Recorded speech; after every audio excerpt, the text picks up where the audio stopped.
سلامن ጥዕናን ንኹልኹም ተኸታተልተይ ይኹን እንዳበልኩ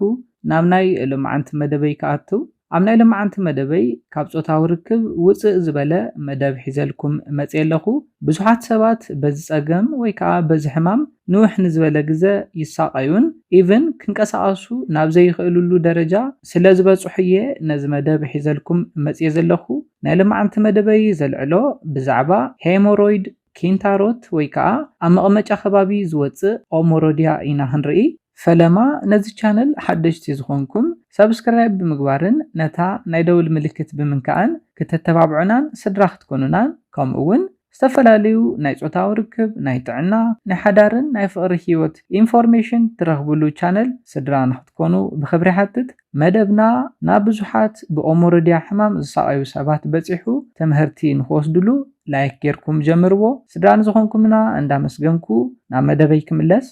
እዚ ኦሞሮዲያ ንብሎ ኣብ መሃንቱስና ከባቢ ኣብ ዝርከቡ ናይ ብለድ ሴላት ብደም ተወጢሮም ክሓብጡ ከለው ዘጋጥም ሕማም እዩ ናይ ኦሞሮዲያ ሕማም ቃንዛ ከም ዓይነት ኦሞሮዲያ ይፍለጥ እዩ ሰለስተ ዓይነት ኦሞሮዲያ ኣሎ ውሽጣዋይ ኦሞሮዲያ ዓይነት ኣሎ እዚ ብዓይኒ ዘይርአ እዩ ክትሸኑ ከለኹም ቃንዛ ክስምዐኩም ዝገብርን እዞም ናይ ብለድ ሴላት ክኹርዩ ከለው ድማ ቅልል ዝበለ ደም ንኽፈሰኩም ዝገብር ዓይነት ኦሞሮዲያ እዩ ሓደ ሓደ ሻዕ ድማ ፍታን ክተውፁ ኣብ ትቃለስሉ ግዜ ናይ ውሽጣዋይ ናይ ኦሞሮዲያ ዓይነት ናብ ደገ ብምውፃእ ናይ ሕማም ናይ ምሕኻኽ ምልክት የምፅእ እዩ እቲ ካልኣይ እንሪኦ ዓይነት ኦሞሮዲያ ድማ ደጋዋይ ኦሞሮዲያ ንብሎ እዩ እዚ ኦሞሮዲያ ድማ ኣብ መሃንቱስና ዘለው ብለድ ሴላት ኣብ ዝኹርይሉ ግዜ ናይ ምሕኻኽ ጠባይ ዘለዎ እዩ ሓደ ሓደ ግዜ ደም ኣብቲ ደጋዋይ መሃንቱስና ብምእካብ ናይ ምርጋእ ጠባይ ስለ ዘምፅእ ልዑል ዝኾነ ቃንዛ ምሕባጥ ናይ ምቅፃል ስምዒት ከስምዐና ይኽእል እዩ እቲ ሳልሳይ እንሪኦ ድማ ኣብ ትሸኑሉ ግዜ ቃንዛ ዘይብሉ ግና ደም ዝፈሰና ዓይነት ኦሞሮዲያ እዩ ነዚ ነገር ቸክ ንምግባር ድማ ኩሉ ሻዕ ምስ ሸንኩም ንምቕማጫኹም ብሶፍቲ ብምፅራግ ደም እንተዘይሃልይዎ ኖርማል ምዃንኩም ክተረጋግፁ ትኽእሉ ኢኹም ነዚ ነገር እዚ ኣትሊስት ብወርሒ ሓደ ግዜ ቸክ ክትገብሩ ኣለኩም ነዘን ዓይነታት ምስ ረኣና እቲ ካሊእ ንሪኦ ምልክቱ ድማ ኣብ መሃንቱስና ከባቢ ናይ ምቅፃል ናይ ምሕኻኽ ምልክት ዘለዎ እዩ ኦሞሮዲያ ሕማም ፍታን ኣብ ተውፅኡሉ ግዜ ድማ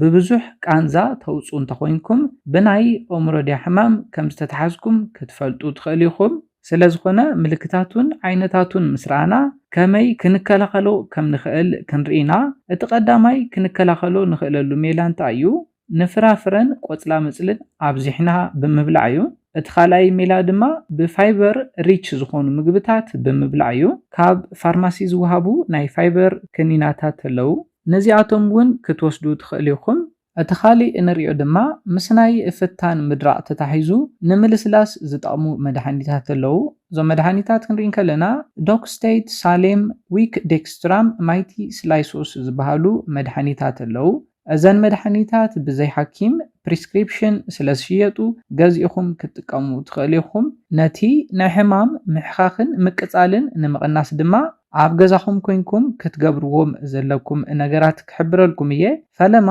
ምውቕ ዝበለ ማይ ኣብ መሰበል ብምግባር ካብ 10 እስካብ 15 ደቂቕ ኮፍ ብምባል ነቲ ሕማምን ምሕኻኽን ክትቐንስዎ ትኽእሉ ኢኹም እቲ ካሊእ እንሪኦ ድማ ናብቲ ማይ ምንም ዓይነት ነገር ክትሓውሱ የብልኩምን ምንም ዓይነት ጨው ይኹን ወይ ከዓ ለሚን ክትሓውሱ ኣይግባእን ስለዝኾነ እቲ ማይ ምንም ዘይተሓወሶ ምውቕ ዝበለ ማይ ክኸውን ኣለዎ እቲ ካሊእ እንሪኦ ድማ ሃይድሮኮርቲሶን ኣብ ውሽጦም ዝሓዙ መድሓኒታት ልዕሊ ሓደ ሰሙን እንተዘይትጥቀሙ ይምረፅ በዘን ዝሓበርኩልኩም ነገራት ኦሞሮዲያ ክተጥፉ እንተዘይኽኢልኩም ብቐሊል መጥባሕቲ ንኦሞሮዲያ ክተጥፉ ትኽእሉ ኢኹም ነዚ ድማ ናብ ሓኪም ብምኻድ ንዶክተር ክተማኽሩ ኣለኩም ኮይኑ ግና ኦሞሮዲያ ሓደሻ ዋላ እኳ እንተጠፍአ ተመሊሱ ኣይመፅን ማለት ኣይኮነን ምስ እዚ ተታሒዙ ዝለዓሉ ሓደ ነገራት ኣለው ናብ ባህላዊ ሕክምና ምኻድ ይምረፅ ዶ ኢሎም ዝሓቱ ሰባት ኣለው ኣብ ባህላዊ ሕክምና ዝጥቀምዎ እንታይ እዩ ነቲ ዝሓበጠ ክፋል ብምጭዳድ ኣብ ውሽጡ ንዘሎ ደም ብምፍሳስ እዮም ዝጥቀሙ በዚ ሕክምና ዝደሃኑ ሰባት ከም ኤቪደንስ ክዛረብዎ ይኽእሉ እዮም። ኮይኑ ግና ናይ ባህላዊ ሕክምና ምስቲ ሳይንስ ብሓባር ዘይምከር እዩ። ስለዝኾነ ሴፍ ዝኾነ ሕክምና ካብ ሓኪም እንተትረኽቡ ይምረፅ። ነዚ ኢለ ናይ ልምዓንቲ መደበይ በዚ ክዛዝም ካብ ናይ ልምዓንቲ መደበይ ዝኾነ ሓድሽ ነገር ከም ዝሓስኩም ተስፋ ይገብር። ነዚ ቻነል ሓደሽቲ ዝኾንኩም ሰብስክራይብ ብምግባርን ነታ ናይ ደውል ምልክት ብምንካእን ስድራ ክትኮኑናን ክተተባብዑናን ብኽብሪ ሓትት። መደብና ናብ ብዙሓት በፂሑ ትምህርቲ ንክወስድሉ ላይክ ጌርኩም ጀምርዎ። ሓሳብ ርእቶ እንተሃሊኩም ብኮሜንት ሴክሽን ኣብፅሑና። ብኻሊእ መደብ ብኻሊእ ሓሳብ እስካብ ንራኸብ ሰላምን ጥዕናን ንኹላትና ይቕኒየለይ።